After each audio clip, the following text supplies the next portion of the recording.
This meeting is being recorded. Amen. So, anyway, just to point out these beautiful arcs behind me, and if you come here in the morning, or obviously afternoon or evening, you can't even stand. It is standing, it's completely filled with men praying morning or mincha or afternoon or evening services. There's just such energy, spiritual energy here. Anyway, welcome to all of you. It is thrilling, and especially it means a great deal for me to have my two congregations, B'nai Israel up on Long Island, where I was the rabbi for 47 years, who's counting, and the new congregation I am now with down in Florida, in Delray, Temple Sinai. And it's lovely that everyone is together. That's the way it should be. We're all Jews together wherever we are in the world. And if I count correctly, we have 40 people already. Wonderful. So I'm going to ask everyone, while those of you who are unmuted, you'll be still unmuted for a moment, but it doesn't really matter because God will hear your prayer. I always like to begin with a bracha and allowing us to become mindful of God's presence as we study this together. So I'll say this nice and slowly so that you can say the words after me if you're not familiar with the prayer. Don't say anything. Rabbi, I'm just going to mute everyone and then everybody. Probably easier that way. Okay, I'm good. going to mute all. Okay.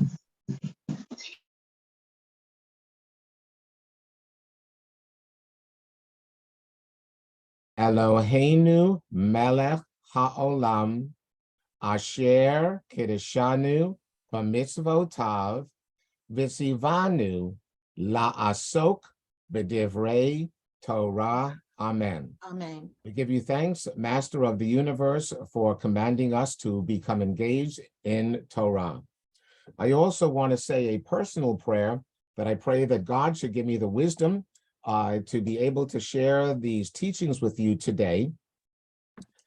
This is going to be very challenging for me, to say the least, because these teachings can become extraordinarily complicated. So similar to the process of creation, which I'm going to describe to you in a moment, where God took all of the universe and existence and funneled it down to humankind, and had to funnel it down because obviously we cannot fully stand before the presence of the infinite God. It would be like going inside of a nuclear reactor. We would be nothing at all, would be absorbed into the infinite. So I'm going to now, Betty's coming on, good. I'm going to share screen and put my PowerPoint. So those of you who are able to, just put the, whatchamacallit, your speaker on rather than gallery on view. You don't have to, but if you're able to, this way you could see the slides more easily. Okay. So here it is. By the way, I can't see all of you now. I can only see 10 of you at a time now. Can everyone see this? Raise your hands. Shake your heads. Robin, okay, very good. Excellent. Okay. Mazel tov. And I'm actually going to go to slideshow to make it even larger. Where's there? Fine. Okay, wow. Woo. Okay, woo. Okay. Here we go. Now, reincarnation in Judaism. So what I need to do before moving into the presentation itself is to define some terms. I understand that for some of you, you're going to be sitting here shaking your heads and saying, what in the world is this rabbi talking about? Others of you, it is after all 3 o'clock. Everyone's on the West Coast, so I don't have to, the East Coast, so I don't have to, I do a lot of teaching for people on the West Coast these days. Some of you, it's 3 o'clock in the afternoon. Your biorhythms are slowing down. You might fall asleep. That's okay, because I'd always like to think that you still can hear me, even when you're sleeping. So I'm going to ask you to do the following. I'm going to share with you what can be called a paradigm shift, which means the concept of a paradigm shift has also been used in numerous non-scientific contexts to describe a profound change in a fundamental model or perception of events. I am going to have you see reality the world in which you live, I live, in a different way than some of you might have ever even thought about seeing it. So I realize for some of you, this is going to be very challenging. And as I said a few moments ago, it's even challenging for me to be able to share this. So sit back, close your eyes for a moment, and let's just relax and find our spiritual place as we breathe in a little bit. And slowly breathe out. Breathe in. Breathe out. Move your head to the left and right. I don't know, my neck is really stiff from today, driving around in the rain. Whew. And open our eyes. And do you have your spiritual seatbelts on? Everyone seatbelted into your seats because we're taking off. Now, what I'm going to do is, in the next 2 slides, I have to use the word slide, I'm old-fashioned, okay? Remember slides, everyone? Remember the days of slides? All right. Anyway, the next 2 slides are going to give the definition of reincarnation. First one is from Webster's Dictionary and Wikipedia. The second is in terms of the Jewish word and concept of reincarnation. The 2 of them are quite similar, but there are differences which you'll see. And then I'm going to teach you some very basic Kabbalistic terminology. This is very important because otherwise you will not be able to understand the next part. In the next part, I'm going to describe to you the general concept of reincarnation in Judaism as it is taught by the Jewish mystic masters. And then after that, I'm going to have us do a meditation with a certain teaching, and I'm going to say this now, but I'm going to come back to it later on, and that is for us to open ourselves, our minds, and our hearts, and our souls to the experience of who is reincarnated in us. And we'll be doing this for about an hour.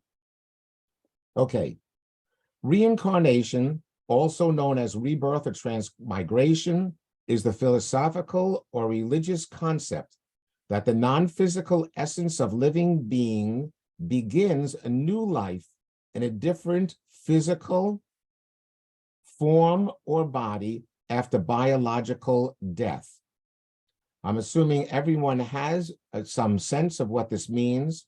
A non-physical essence continues after our physical body ceases to function, which we all know as death. Resurrection is a similar process hypothesized by some religions in which a soul comes back to life in the same body.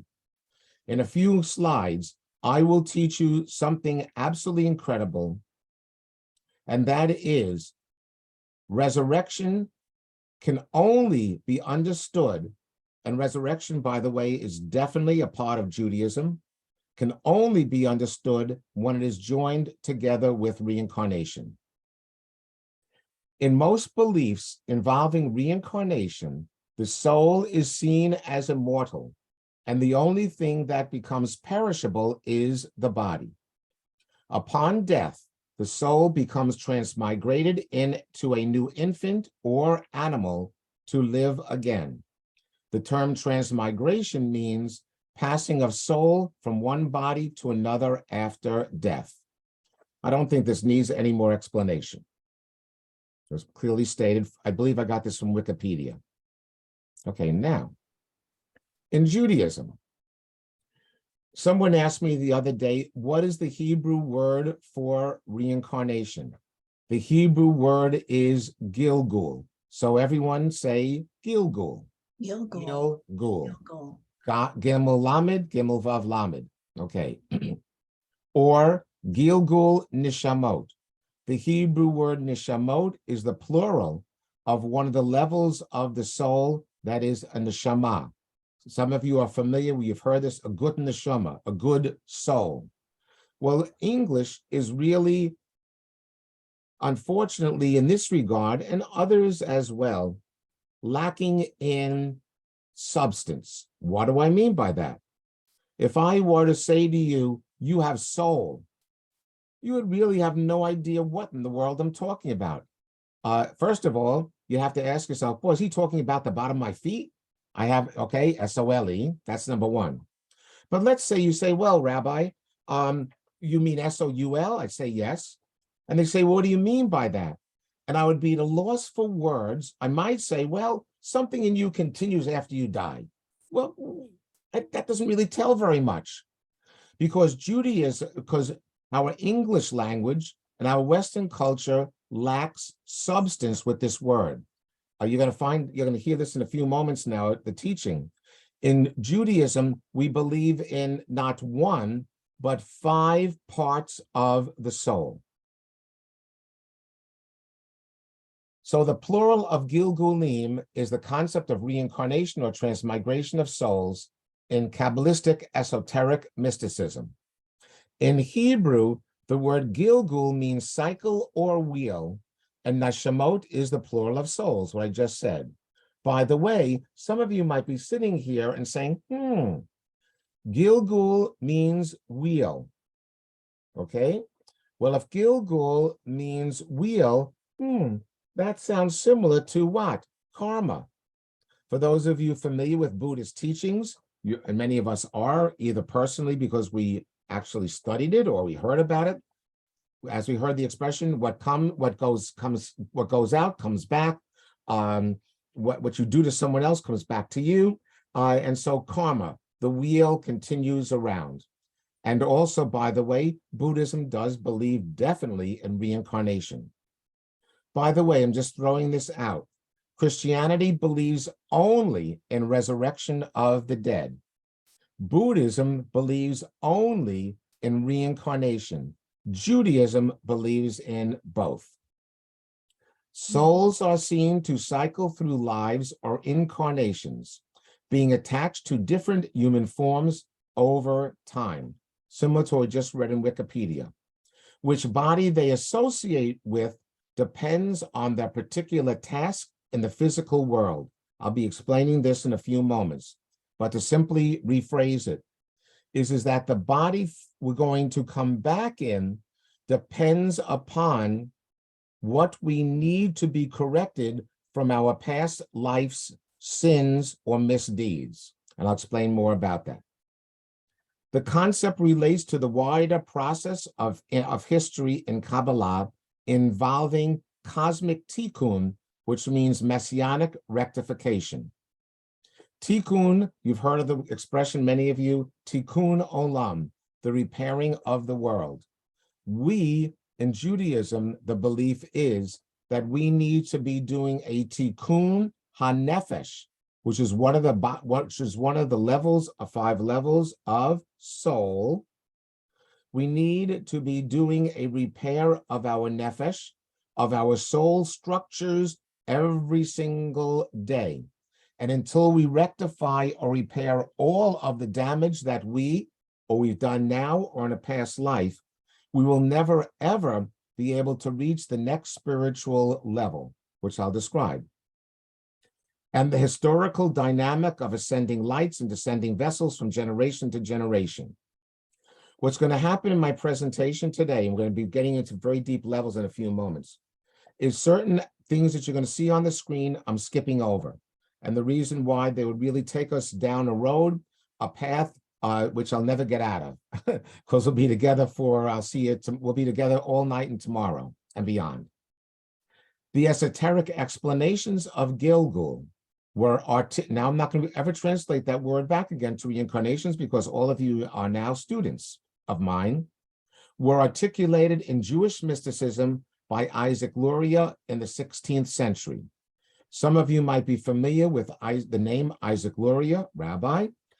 He is also known as the Ari, A-R-I, from the 1500s, 16th century, and he lived in Sfat, S-A-F-E-T, or spelled other ways, in northern Israel, which was the city of the Kabbalists, the Jewish mystics, as part of the metaphysical purpose of creation. Next. Now, before I do this slide, I'm gonna just get out of this for a second. Ah, okay, there you are. Okay. Wow, you're looking good, folks. Okay. Call. Okay. This whole discussion is based upon a very, very basic teaching. Our soul exists before we come into physical existence. And after our physical body ceases to function, when I die and I no longer am functioning physically like I am now, thank God, my soul, and I'm not defining what level soul now, I'm just using the word, generally the English word, will continue afterward. So then the question becomes, if the soul of mine is a part of the infinite God, Hashem, then why do I need a body? Because guess what? In Judaism, how many mitzvot are there? There are 613. 365 of them are stated in the negative, such as, you shall not murder, thou shalt not murder. Another, and of course, 248 positive, thou shalt honor your father and mother. Someone said to me the other day, Sinai, I should always use thous and these and forget the use and stuff anymore with God. Okay. He wants to go back to the old Union prayer book, which some of you probably remember. Okay, anyway.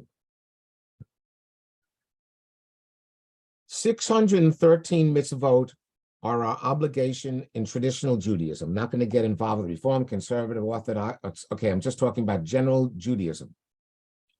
Every one of those 613 mitzvot that God asks us can do can only be done with a what? With a body. I can't celebrate Purim if I'm only a disembodied soul. I can't even hold up a grog or a noisemaker because I have no hands. Okay. I can't observe Pesach because I can't eat matzah because I have no body, teeth, and a mouth to eat matzah and charoset and everything. I can't sound the shofar for Rosh Hashanah because I have no ears to hear the shofar, or blow the shofar because I have no lips. Okay. I'm sure you understand what I'm saying without more going through more analogies. And by the way, the majority of the 613 mitzvot are based upon the offering of the sacrifices in the Holy Temple in Jerusalem. You can't do any of them without a body.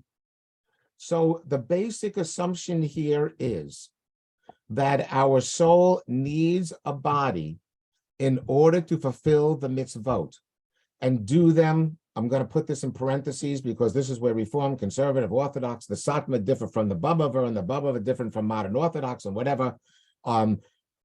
To fulfill the mitzvot properly in order to repair the misgivings in the soul to move it further along the system, which you're going to hear about in a few moments. So please, I hope everyone understands at least somewhat. We're still up here. Hopefully I haven't lost anybody, okay? And that is a soul needs a body. I'm going to say this parenthetically, like in this parenthesis, and that's why Judaism must believe in resurrection of the dead. Sometime in the future, we must get back into a body form again. Now, you might say to me, what is that body form going to be when the Messiah comes? Well, I asked my Kabbalah, my Jewish mysticism teacher in Israel, Eliyahu Shir, what body form are we going to be in? What's it going to be like when the Messiah comes? And he gave a wonderful, mystical answer, which is, you'll find out. Oh, God. That helped a lot. Okay. Can I ask a question, Rabbi? Who's that? Barbara. Oh, hi, Barbara. Oh, okay. Quick question. All right. So the soul transmigrates to different bodies over time. And yet there's a belief in resurrection that all dead bodies will arise. So where does what happens to all those bodies that are obviously not going to get a soul? Okay, hold on that. Okay, next slide. Okay, bye. Okay, so next slide. Oh, okay, I feel the same. Oh, no, sorry. 1 second. Okay. God. I don't want this one. Sorry. Okay, here we go. Barbara, did I pay you to say that? Okay. What happens after we die? Okay. What I'm doing is, and I haven't read this in many places, but so I'm sharing a teaching of mine. Our body ceases to function that we call death. Our soul or soul parts will go to what's called Olam Haba. Those of us who basically do more or less good things will go to the Garden of Eden, which is the Jewish phrase for heaven, Gan Eden, Garden of Eden. Those of us who really do not do very good things in our lives will go to Gehenna, which is the Jewish name for hell. In both of these areas, our souls need to be worked on. So, Barbara, there's no bodies in these places. It's all spiritual, and spiritual entities do not take up space.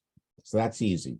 You can, what is that thing? How many angels fit on the head of a pin, right? Remember that thing from the Middle Ages, something? Okay, you can have 1 billion of them because they don't take up space.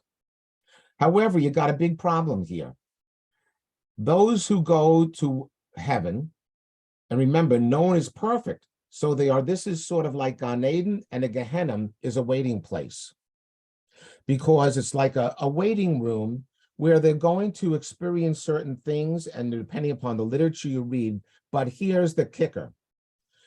In order for them to fix what they did wrong, and what is the Hebrew word for that? Teshuvah, repentance, right? You can't repent or fix any sins that you've committed if you don't have a body. So therefore, the soul part is reincarnated into another life. I'm going to come back to all this in a moment. Let me say this. According to the student of Isaac Luria, whose name was Chaim Vital, one of the greatest of all Kabbalists, he basically took all of the teachings of the Ari of Isaac Luria and wrote them down. Now, you're talking about the 1500s, okay? So he wrote these down in a quill, an ink kind of a thing. So imagine having to write these things down. And he only was a student of the Ari for 2 years. If I remember correctly, I think the Ari died at the age of 38, which is very, very sad to say the least, because he could have given so much more.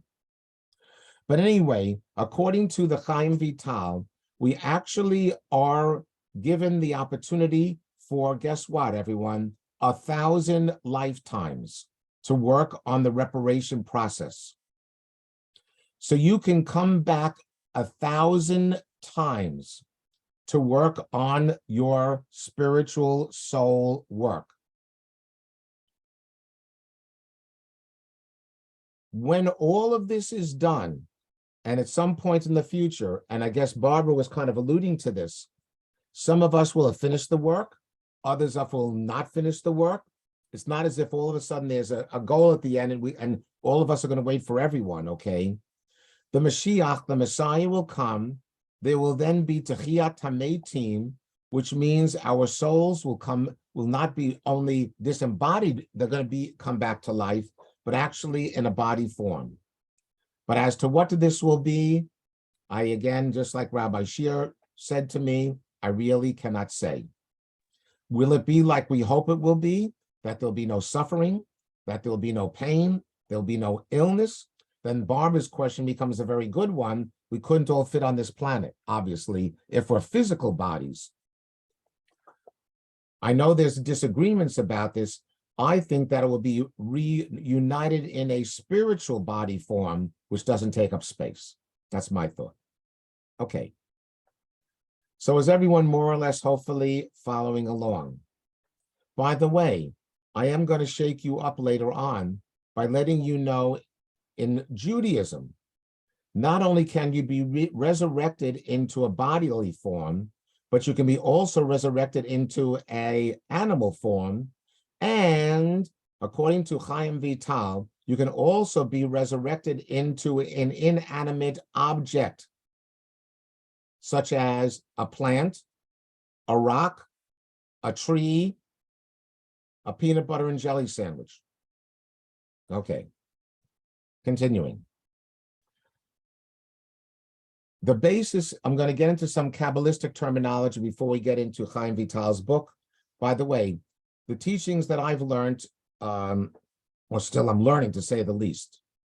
The two main works, Chaim Vital wrote two books, main books, actually, one of them, and you can buy this, is in English, by the way. It's called Sha'ar Hagil Gulim, okay? Sha'ar, S-H-A-A-R, Hagilgulim. I'll put this on the chat later on. Interestingly enough, it is published by an organization called 36.org. 36 is not by the number, but the words 36, one word, .org, O-R-G. The book, by the way, is 1,000 pages. It is an English translation of the Hebrew. Chaim Vital wrote two books, Sha'ar Hagil Gulim and Sha'ar Hagil Gulim. He wrote two separate volumes on Gilgul. That's how essential it is for Kabbalah or Jewish mysticism. Now, going back to this. This is the tree of life, Eitz Chaim, that is believed to be the essential ingredient of the Kabbalistic understanding of all of existence. The tree of life, as you can see, is made up of 11 circles. If we can speak of from up to down, the highest one circle is called Keter, which means crown. The spirit of Or Ein Sof, the infinite spirit of energy of God, comes down through these spherot, or lenses, by which the energy level comes down to us in existence. Just like, it almost looks like a DNA helix.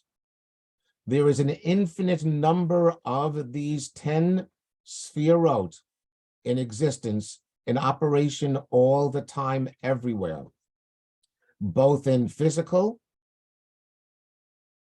as well as non-physical entities. Keter, which means crown, is spiritual existence. Chachma, wisdom. Bina, understanding. Da'at, knowledge. You can have a lot of wisdom. I know a lot of people who are smart, but they have no knowledge because they don't have understanding of what their smartness is all about. Chesed is kindness and love. Gevura is judgment and being critical. Tiferet is peace and balance. Notice in the middle. Netzach is physical energy. Hod is controlled physical energy. Yesod is our identity through, number one, our sexuality, as well as simply knowing who we are. And the last one in the bottom is Malchut, and Malchut is grounding, who we are. Next slide, you can see this in the form of a human being. Okay, obviously a male form, sorry about that. Also, I was going to use this one only, but I didn't like it because it actually switches it around, because all this side is on the right side, this side is on the left side. But again, it shows this in a human form. Spirit of God coming down, and it would be wisdom, understanding, kindness, critical orientation, heart center, obviously in the middle there where that is, the genitals, and then the feet, our grounding. Now, another Kabbalistic principle which is important to understand in the discussion before we get into the book. There are also 4 worlds, but I don't like the word world, okay? Because we think of Earth as a world, or planet, or whatever. Okay, these are, I call them actually 4 dimensions. The 4 worlds in Hebrew, olamot, singular olam, are the comprehensive categories of spiritual realms in Kabbalah, in the descending chain of existence. The concept of worlds denotes the emanation of creative life force from Ein Sof, divine infinite, through progressive, innumerable concealments, veilings, and condensation. Okay, you're going to say, what in the world does that mean? Okay, If you look at the chart here, what is this? This is a series of 1, 2, 3, 4, 10 sphirot doing what? Obviously, all of them overlapping each other. But imagine this chain goes on infinitely, not in a one dimension, not a 2-dimension, but a multi-dimensional experience. It's like, for instance, in right now, in the room I'm sitting in my body, in the room of the desk I have here, the computer, there are atoms all in everything, right? And the atoms are minuscule. Can we see them? Not with the naked eye, we can't see them. And you have electrons and neutrons and all these things floating around everywhere on an infinitely small level, making up everything that we experience. Well, imagine if within every single atom is this. Also in movement. And notice what it's doing here is there in everything, there are these 4 dimensions. Atzilut, the highest one, which is the spiritual, pure spiritual dimension of God that begins to send energy down into the next level, which is Bria. Bria takes that energy of God and begins to make it a little bit more defined. I'm assuming everyone here has gone to an ophthalmologist or an optometrist, and you've had an eye exam. And they put that thing in front of your eyes, right? And they start to turn this and that. And they say, okay, could you read the letters? And you say, what letters? What letters? What? Okay, that's basically Atzilut. The letters are there, but you can't make any of them out. Because everything seems like the letters are everything. The letters are there, but not there at the same time. But now he turns, or she turns a little bit more, and you start to see it's blurry, but maybe Z, or maybe a 2, I'm not sure. Okay. In Berea, your vision of God becomes a little bit clearer, but it's still very highly spiritual. In Yetzirah, he turns, or she, A, Z, D, R, whatever, you can see. In Yetzirah, now it is clearer. You have the sense of God's existence in the universe, in your life, in this desk, in this chair, in this computer. Finally, Asiya is, guess what? That's the glasses you're wearing. That allows you then to do what? See the process going back up. Now everything becomes a little clearer. The world that we live in, the dimension we are in, is the lowest of all, Asiya. The question becomes, in reincarnation, can you climb up the Sphirot? Can you ascend into the higher spiritual worlds?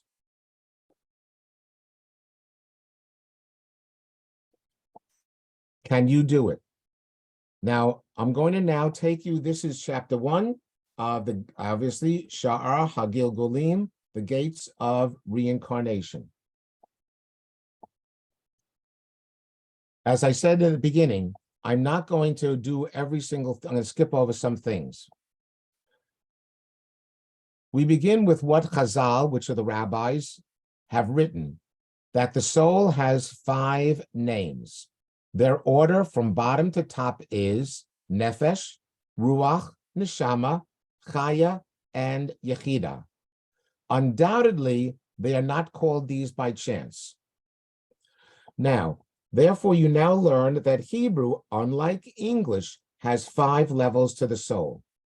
Now, the fact is that, yeah, I've seen in the literature, I could use any 5 of them and simply mean soul generally, like in English, soul, you got soul, okay? However, each one of them is, to say the least, very specific. The nefesh comes about, speaking specifically of us as humans. The nefesh comes about when, upon conception,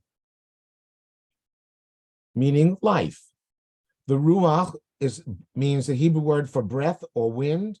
When we take our first breath when we're a baby, and it's a what? We breathe in.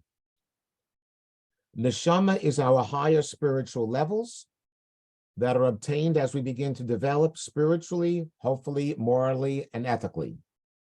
The Chaya and the Yechida are even higher spiritual levels. So there are 5 levels. But to get this even more complicated, than it is already, within each one of these 5, there are these 5. So there's Nefesh in Nefesh, Ruach in Nefesh, Neshama in Nefesh, Chaya in Nefesh, Yechida in Nefesh. There is Nefesh in Ruach, Ruach in Ruach, Chaya, Neshama in Ruach. You get what I mean? So with each 5, you have 5 different levels. So the thing is in reincarnation, well, let's see what he says. However, know that the person himself is the spiritual element within the body. In other words, soul and body. The body is only the clothing for the person and is not the person himself. As it says in the book of Exodus, on the flesh of man do not anoint. And as it is, having explained this, a short introduction, is that correct? Yeah. In this regard is necessary. Okay, we're going to go now down to here. Know that all the nefashos, in other words, nefesh, the lowest of the spiritual levels, originates from the world of Asiya only. All the ruach from the world of Yetzirah, all the neshama from the world of Beriah. The majority of people, however, do not access to all 5 parts of nefesh, ruach, neshama, just the section of nefesh from Asiya. Now, I'm going to get out of this and explain this. Okay. We've only lost 1 person. That's a miracle. Okay. When we are born and come into life, you might say, well, Rabbi, what you're saying is I'm at a nefesh level. Okay. Well, yeah, maybe. Because it might be that your nefesh in a previous life already had arisen up through these different levels. Because each one of these levels is associated with a part of that Eitz Chaim, that tree of life that I described to you, meaning the following. Nefesh is our grounding and also our identity and also our physical energy. So let's say, for instance, you in your life, no, I'm not saying you, a person in his life failed when called upon to help others.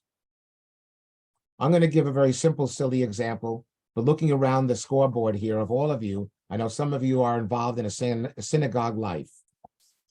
Someone from the temple says, hey, can you help us set up the Oneg Shabbat? And you say, nah, I'm too busy. Okay.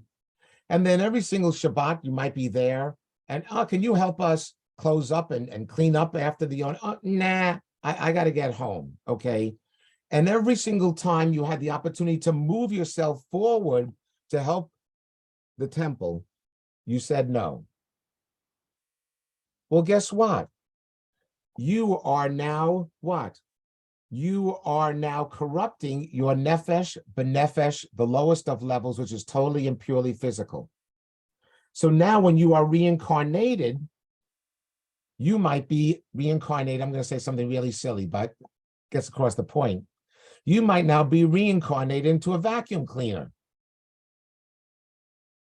Now that sounds really silly, I know, but you get the idea.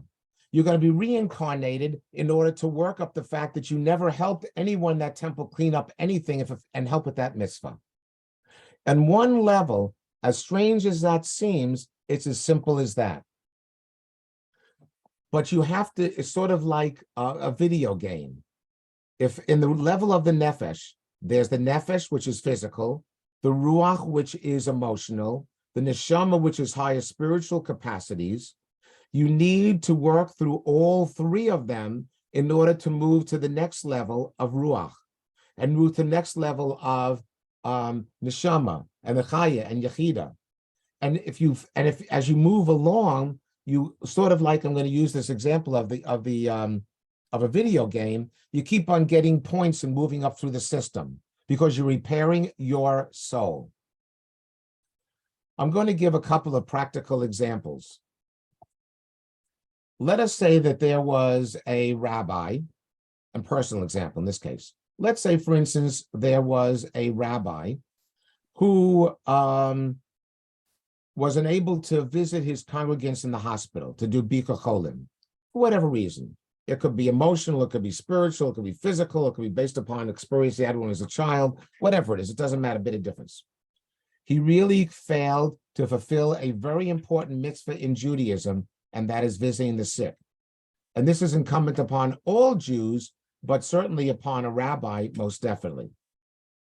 Well, he might become incarnated in me. Why? Because I am able to visit the sick. And I think, thank God, I do that pretty well. And I do that certainly with great commitment. And so his neshama, his nefesh, or possibly on the emotional level, ruach, will enter into my nefesh, ruach, neshama, and he will thereby be able to correct his misdeeds through when I do it. There is, and this is going to get now to the point at as we move along here, of who's reincarnated into you. Reincarnation is also based upon a very interesting concept called Ibor, which means integration. In other words, you could have someone who couples with your soul in order for that person to be helped in their mitzvah. As well as you might come back and become a part of someone else's soul who can help you to fulfill a mitzvah that you could not fulfill in this world, in this life, in this incarnation. Does everyone have some sense of what I'm saying? Shake your heads yes or no. Okay, you have some idea. This is where, and again, some of these ideas I understand are very strange, but let us say again, this person who really fails to do any good for anybody, really not a nice person, and certainly never gives tzedakah to anybody, to help no organization, no nothing, a real cheapo. Okay. Well, actually, Chaim Vital talks about this. This person theoretically, based upon what I'm sharing with you, could be incarnated into food. Because then that person who never gave anything to anyone, guess what? When another person eats the food that person is in, that person is given energy and helped by that person's soul to be able to perform their mitzvot. So what does this mean then? Actually, Chaim Vital describes the following meditation before he eats. He'll say the bracha, hamotzi lechem min haaretz, and then he will say the following.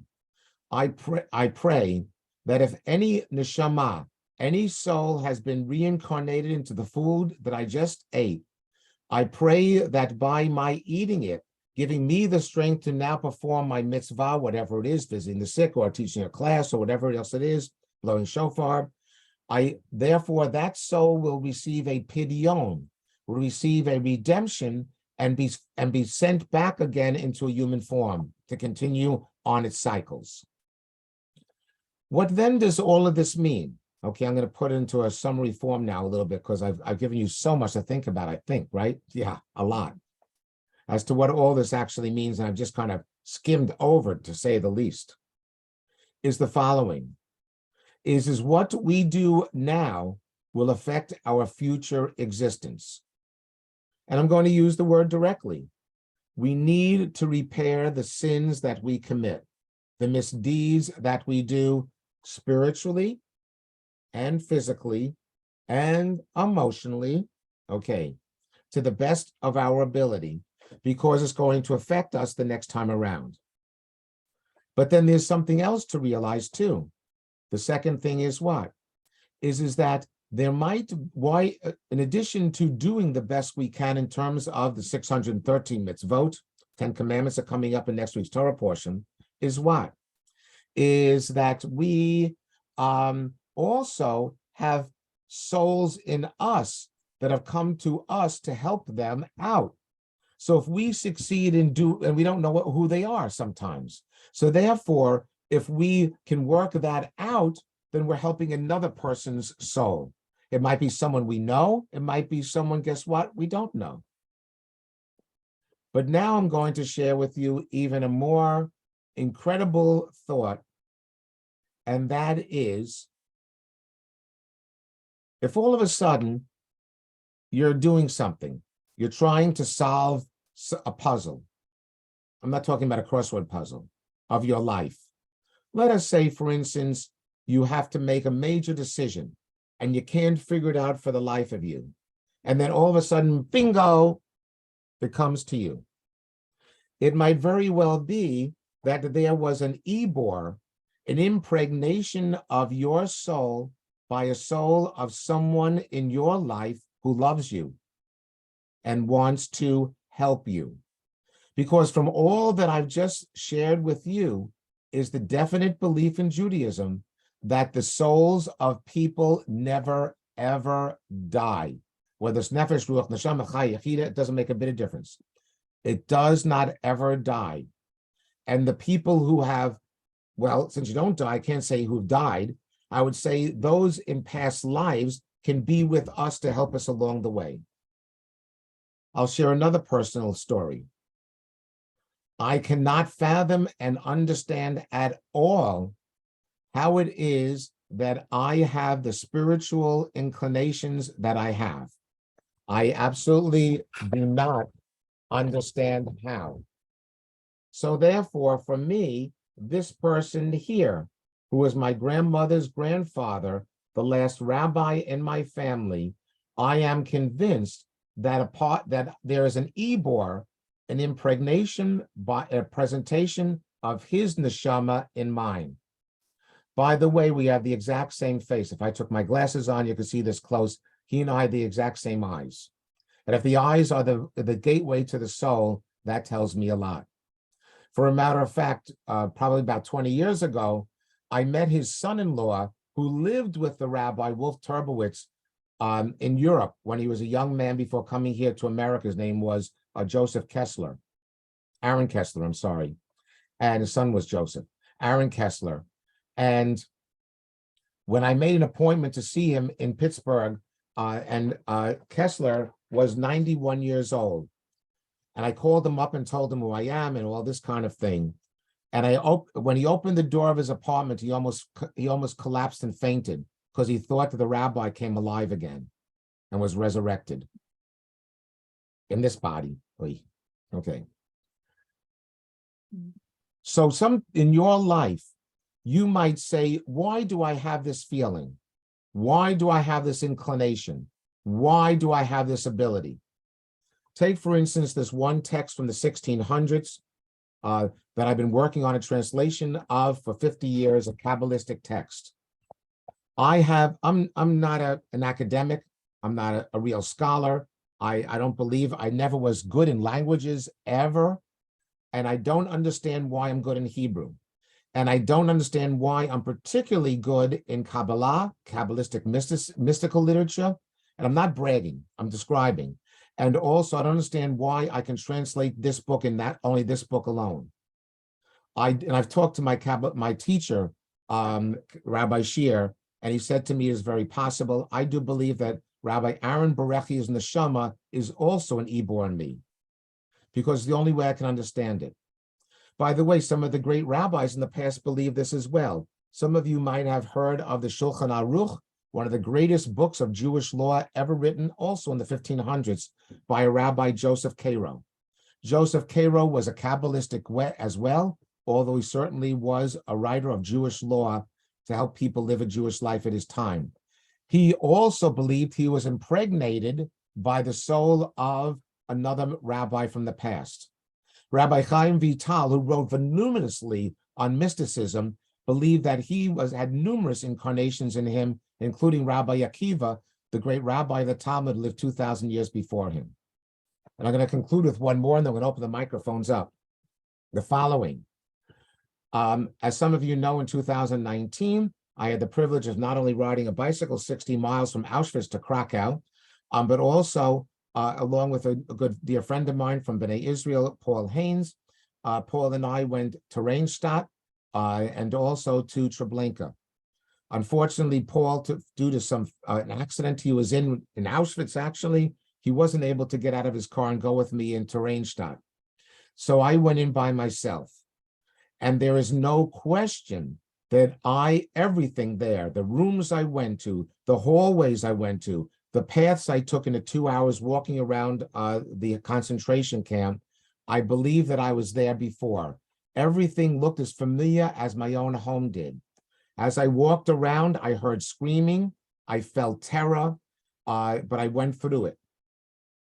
When I again asked Rabbi Shear about my experience, he said he's had other people call him or contact him about similar experiences of going to one of the camps and feeling that they've been there before. And that means that the soul, the neshama of the person who was murdered in that camp then became a part of this next person.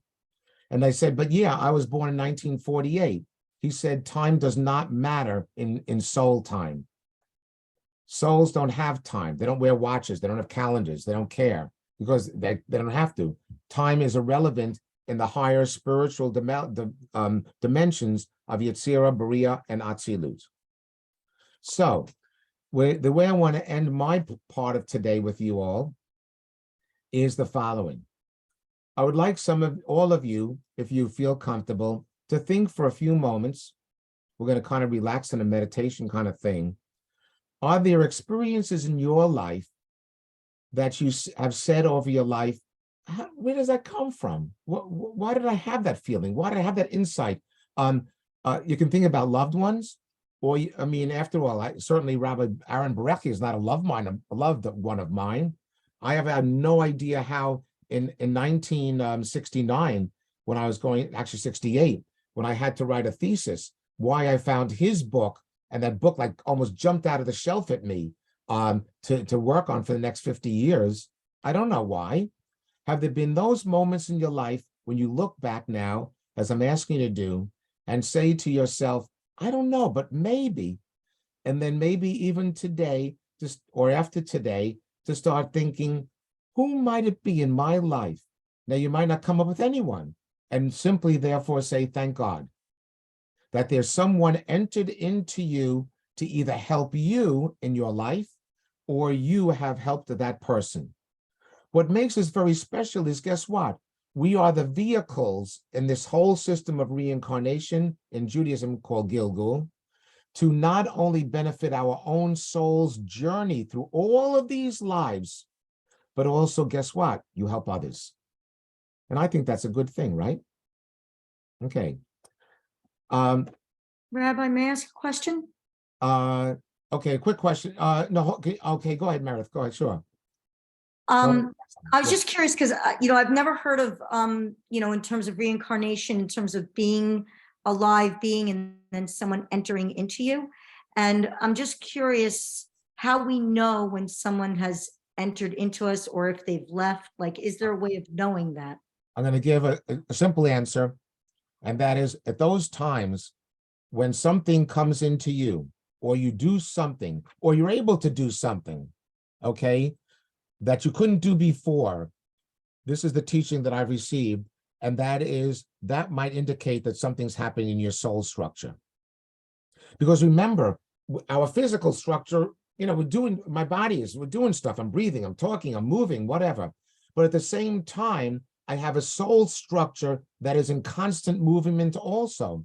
It's being affected by the spiritual levels, by God, the energy of God. It's being affected by souls entering my body and leaving my body.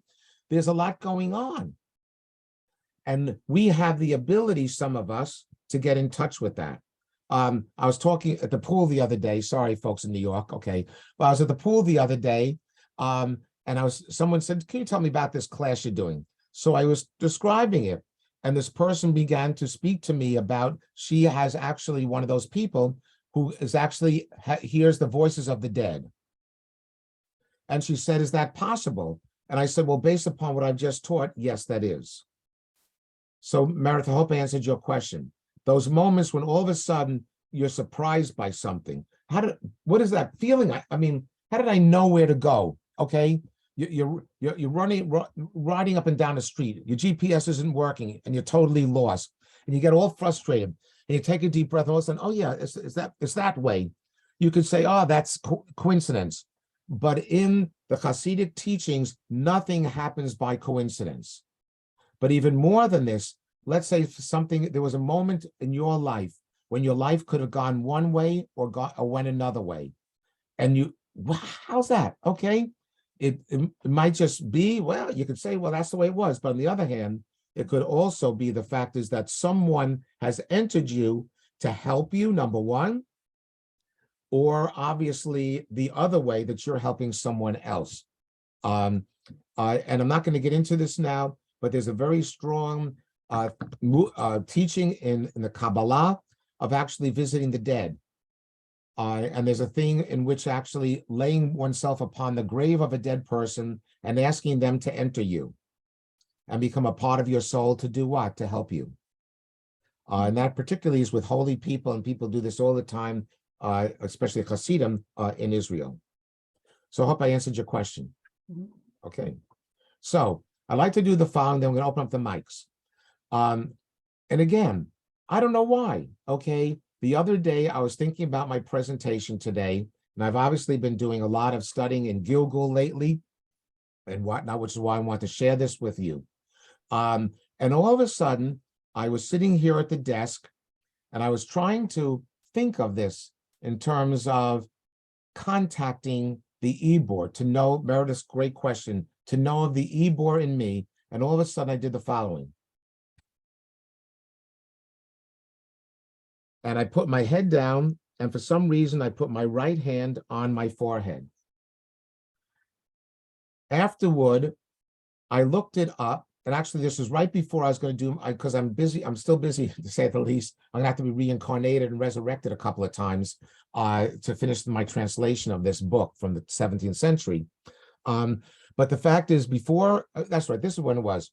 I was about to do I'm up to chapter 18 of the second section, so I've already translated 50 chapters. And before that, I want to feel the presence of Rabbi Berechia in me to help me, like Rabbi Joseph Cairo did. And by the way, Maimonides also believed that he was channeling another rabbi from the past. That's another word to use. So before I started my translation, I went like this. And I actually began to feel another soul in the room with me. And I'm assuming it was Rabbi Berechia. And then I opened my eyes and started typing. Okay. So I'm going to ask all of you to take your right hand. Oh, by the way, I want to say this before we do it. I then, of course, I'm very interested in these things and seeing if I'm not totally meshuggah. Okay. I mean, like making the stuff up, whatever. I actually Googled right hand on forehead in mysticism. And actually, do you know that that's a mystical practice? Because the forehead is the seat of our consciousness. And when you want to awaken your consciousness, in other words, awaken your inner being bring the unconscious into the conscious, the soul structure into the physical structure, a practice is to put your hand on your forehead. Did anyone know this here? Okay. So what I want to do is, just for a moment or two, we're not going to continue this too long. If those of you feel comfortable, take your hand and put it on your forehead. And actually, while I'm doing this, I remember when my mother wanted to take my temperature, she gave me a kiss of my kepi, right? Yeah. Thanks, Mom. And close your eyes.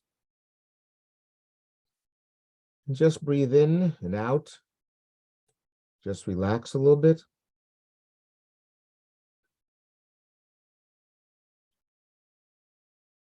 And say a prayer asking God to bless you through those in your life who have made you who you are. Say a prayer thanking these people whoever, parents, aunts, uncles, cousins, siblings, teachers, and maybe visualize one of them and ask their presence to be with you now. Maybe a surprise face will come to you. And you say, boy, I haven't thought of that cousin in a really long time. I welcome you, cousin Anne.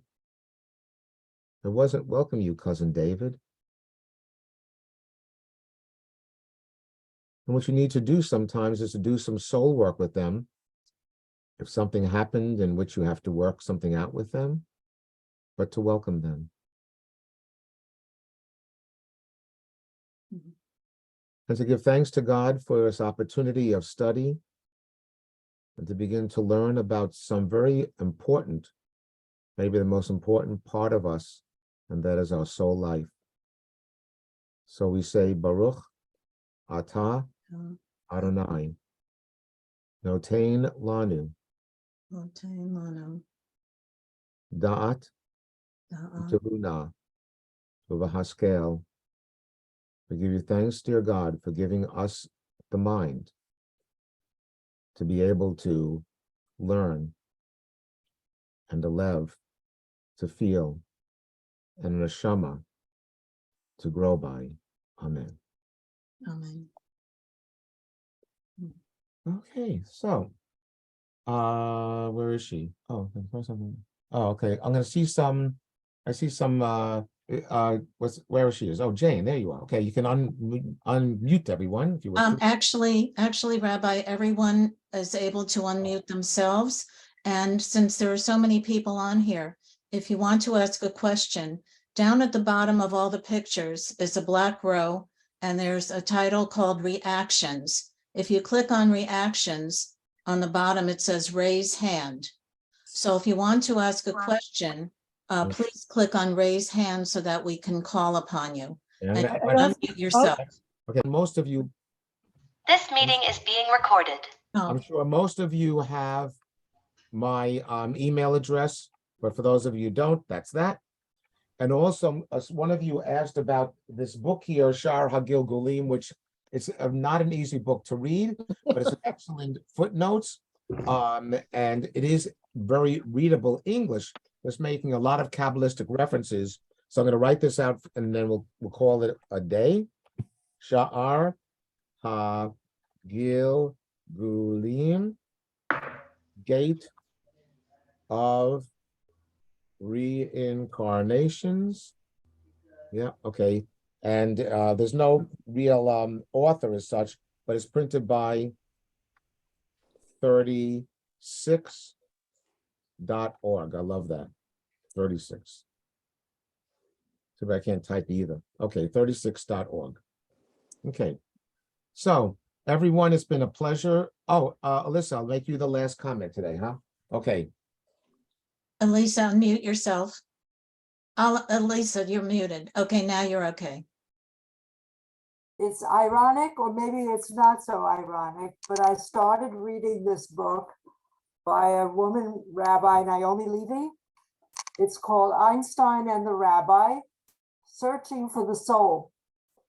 And it's a very easy read, very easy to follow, and very soulful. And I'm learning so much. And then when you said you were going to give this talk, I said, it's for shared. Somehow it all fits together. So, Elisa, can you put the book in front of the screen so people can see it? I'm putting it in front of us. Einstein and the Rabbi. By Naomi Levy. Yeah. Thank you. There's also a book I'm writing it on now by R.A. Kaplan, Inner Peace, I think. Let's see if I can find it. Yeah. R.A. Kaplan. It's not showing up. Are you typing it in the chat? Yeah. I'm gonna do this. Inner